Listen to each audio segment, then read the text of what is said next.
berguna bagi kita semua. Saya ucapkan terima kasih kepada Bapak Muhammad Iqbal selaku dosen mata kuliah Pendidikan Pancasila dan juga rekan-rekan kelas sekalian. Pada kesempatan kali ini, saya Wiwit Wandrah Nasution dari kelompok 5 beserta rekan-rekan kelompok kami yang terdiri dari Agung Wiguna, Ayu Permatasari Sihotang, Jihan Akila Zahra, dan Fira Wahyuningsi. Sebelum kami memulai presentasi kami, saya ingin memberikan sebuah quotes yang berisi, orang bijak mengatakan bahwa ilmu itu bukan apa yang dihafal, tapi apa yang bermanfaat untuk orang lain, dan ketika menyampaikan kebermanfaatan bagi orang lain, tentu meski didasari sebuah ilmu dan cara menyampaikan yang efektif. Indonesia sebagai sebuah negara tentunya menganut sebuah ideologi. Dan ideologi yang dianut oleh Indonesia disebut sebagai ideologi Pancasila. Ideologi Pancasila memiliki beberapa fungsi lainnya, yaitu 1. Selain sebagai pemersatu bangsa, ideologi Pancasila memperkokoh dan juga memelihara kesatuan dan juga persatuannya. 2. Menjaga bangsa Indonesia agar tetap terarah dalam mencapai tujuannya. 3. Berperan dalam memelihara dan mengembangkan identitas bangsa Indonesia. 4. Merupakan pedoman bagi bangsa untuk menjaga keutuhan negara, serta meningkatkan kualitas hidup di bangsa Indonesia. Karena perannya yang sangat besar dalam kehidupan masyarakat Indonesia, tentu saja ideologi Pancasila haruslah dipelihara dan dilestarikan. Selain itu, dengan menerapkan nilai-nilai Pancasila dalam kehidupan sehari-hari, sebuah lingkungan yang rukun, aman, dan tentram akan terbentuk dalam sekitar kita. Jadi, dengan adanya Pancasila, kita harus mencintai sesama manusia dan bertoleransi pada perbedaan. Berbicara tentang Pancasila sebagai ideologi bangsa Indonesia, maka hal ini juga tidak terlepas dengan apa yang disebut dengan toleransi. Toleransi adalah sebuah keharusan yang harus tercapai. Namun di luar itu tidak sedikit kasus-kasus di Indonesia yang disebabkan karena adanya ketidaksamaan atau ketidakselarasan dalam kehidupan sehari-hari yang menyebabkan tidak adanya penghargaan atau saling menghormati terhadap satu sama lain atau yang disebut dengan intoleransi. Pada video ini, kami akan membahas isu atau permasalahan yang masih sering terjadi di negara kita, yaitu negara Indonesia sebagai penganut ideologi Pancasila, yaitu permasalahan intoleransi beragama.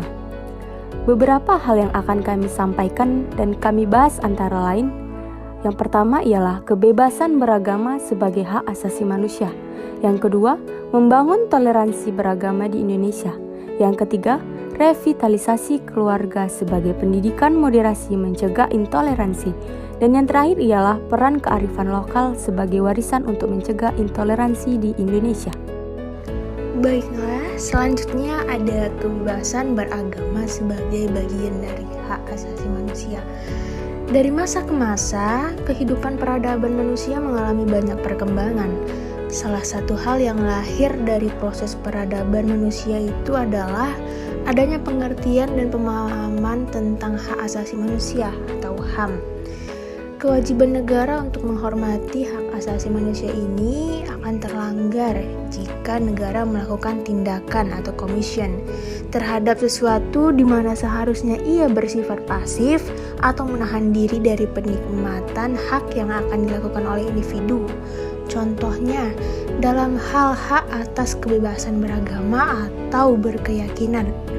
Konstitusi dan berbagai peraturan perundang-undangan di Indonesia telah menjamin hak atas kebebasan beragama atau berkeyakinan. Keberagaman adalah bagian dari hak asasi manusia. Hal tersebut sudah dinyatakan dalam Undang-Undang Nomor 39 Tahun 1999 tentang Hak Asasi Manusia, Pasal 22 Ayat 1 yang tertulis, setiap orang bebas memeluk agamanya masing-masing dan untuk beribadah menurut agamanya dan kepercayaannya itu. Lalu ayat 2 tertulis, negara menjamin kemerdekaan setiap orang memeluk agamanya dan kepercayaannya itu. Lalu selanjutnya ada membangun toleransi umat beragama di Indonesia. Secara etimologis, toleransi berasal dari bahasa Inggris, toleration. Toleransi merupakan sikap membiarkan orang lain untuk dapat melakukan sesuatu sesuai dengan kepentingannya. Sedangkan toleransi beragama artinya masing-masing umat beragama membiarkan dan menjaga suasana kondusif bagi umat atau pemeluk agama lain untuk dapat melaksanakan ibadah dan agamanya tanpa dihalang-halangi oleh siapapun. Dan membangun toleransi umat beragama di Indonesia tentu saja memiliki berbagai tantangan untuk dapat mewujudkannya, apalagi dengan berbagai kaum yang sudah ada di Indonesia ini, dan berbagai kasus seolah pemerintah menutup mata dan lambat dalam mengambil keputusan.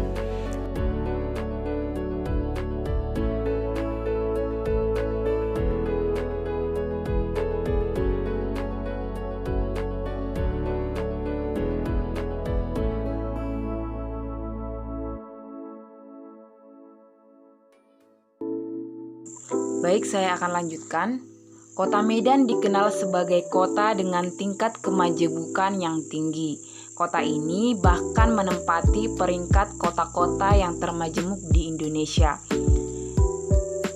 Tingginya tingkat kemajemukan ini memang berpotensi pada munculnya konflik-konflik. Nah, potensi konflik Sumatera Utara sangat dimungkinkan terjadi karena banyak faktor. Salah satu diantaranya adalah kompetisi dalam memperebutkan sumber daya ekonomi dan politik di daerah. Terciptanya suasana kerukunan di Sumatera Utara tidak terlepas dari upaya-upaya yang dilakukan oleh tokoh-tokoh masyarakat dan agama di Sumatera Utara. Secara institusional, keberadaan beberapa kelompok misalnya Forum Komunikasi Umat Beragama, Forum Lintas Pemuda, dan Forum Lembaga Adat dan Budaya adalah di antara unsur-unsur masyarakat yang menopang terciptanya suasana kerukunan masyarakat di Sumatera Utara. Yang selanjutnya, revitalisasi keluarga sebagai lembaga pendidikan moderasi.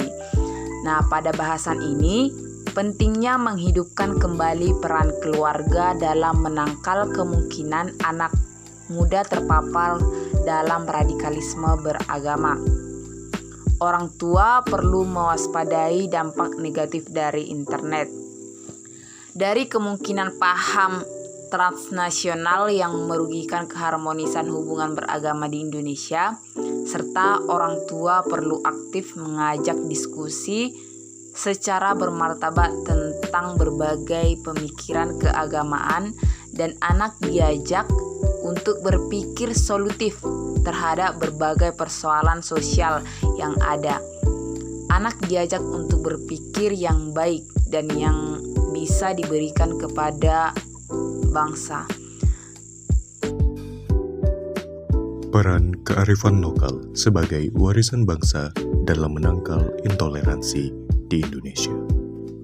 Di Indonesia berkonsep pada Bhinneka Tunggal Ika, yang mana bahwa kearifan lokal tidak hanya berlaku secara lokal pada budaya atau etnis tertentu, tetapi juga melintasi antar budaya yang hidup di masyarakat.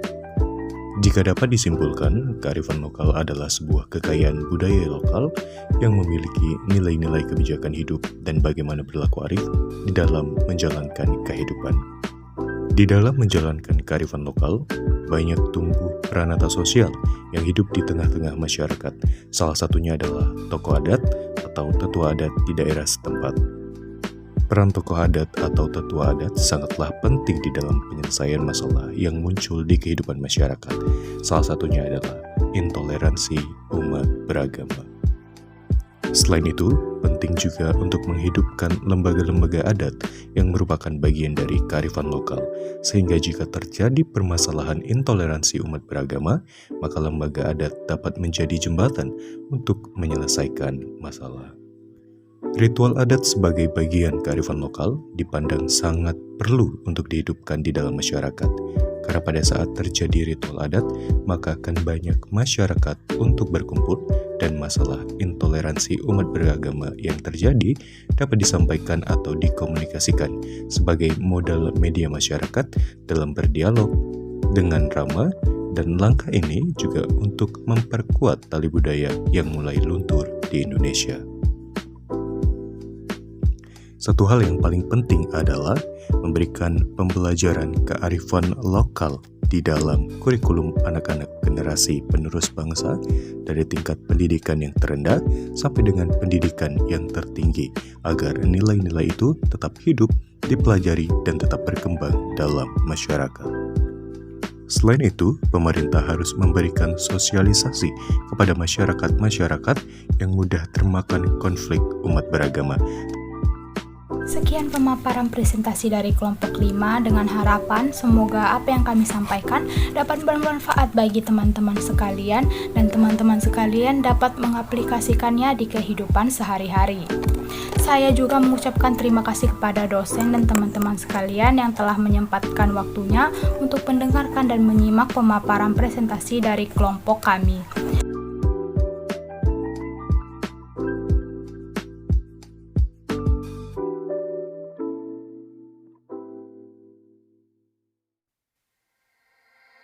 Thank you.